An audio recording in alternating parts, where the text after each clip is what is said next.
Brigada Balita sa umaga. Umabot kakulop nga adlaw May 25. Tacloban City Department of Transportation o DOTr Secretary Vince Dizon kaupod naman hi Philippine Ports Authority kon PPA General Manager J. Santiago agud magdumara inspeksyon Tacloban. Panuhin nga mabato itong problema San Juanico Bridge sugid man dalagan iton panegosyohan nabot nga hiton duha nga probinsya hiton SAMAR ngan Syete pinaagi hiton enhance intermodal transport options.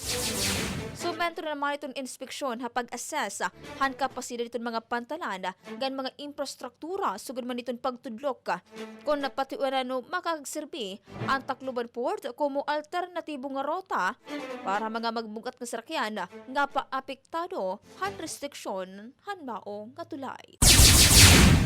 GINKILALA naman KUMO Best Enhanced Comprehensive Local Integration Program o kon ICLIP Implementer itong probinsya itong Northern Samar hay kapitong founding anniversary to National Task Force Balik Loob nga ginabara Camp General Emilio Aguinaldo. Ginpadungan pa itong ginpasidunggan itong probinsya tungod itong maupay nga pagpapatuman han iklip nga panuyo may hatag ang panginahanglan itong mga benepisaryo kasugbong naghapon itong mga LGUs, stakeholders ngan mga interagency coordination. Karawat itong pagkilala ni Provincial Social Welfare Development Officer Jenny Darish nga nagpasalamat ang mga ahensya itong gobyerno ngan iba pa nga mga kasugbong itong programa nga nagbinuligaya agud nga makabot ang pagiging malinampuson hanasabi nga programa.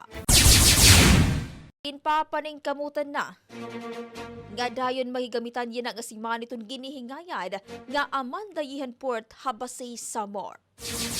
Pero og sa hini kinahanglan daw ani makumpleto itong paghingayad han mao nga pantalan nga dadaungan han mga roro vessel nga gintugutan han marina nga makabiyahe habot nga itong SAMAR ngan Tacloban. Simlakan Office of Civil Defense Regional Office 8 Regional Director Lord Byron Toricarion naglalaom mira nga mahigamitan yana nga SEMANA ang pantalan nga agod maibanan itong congestion itong mga stranded nga sarakyan durot naman han rehabilitasyon han San Juanico Bridge. Iginbuyagyag naman itong Commission on Elections nga umabot 1,699 na itong election-related incidents nga ira na monitor dito naglabay ng eleksyon tika nga May 5 nga da 20. Kalaki pa mga nahipatik ang kaso ito na 588 nga incident in vote buying nga na vote selling.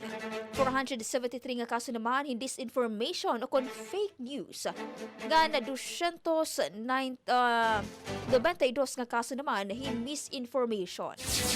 Na-monitor gihapon ni control activities, cyber intrusions, nga paggamit naman in AI-generated deepfake. Ang bahaging ito ay hatid sa inyo na Maxan, Max Healthy, Max Sarap.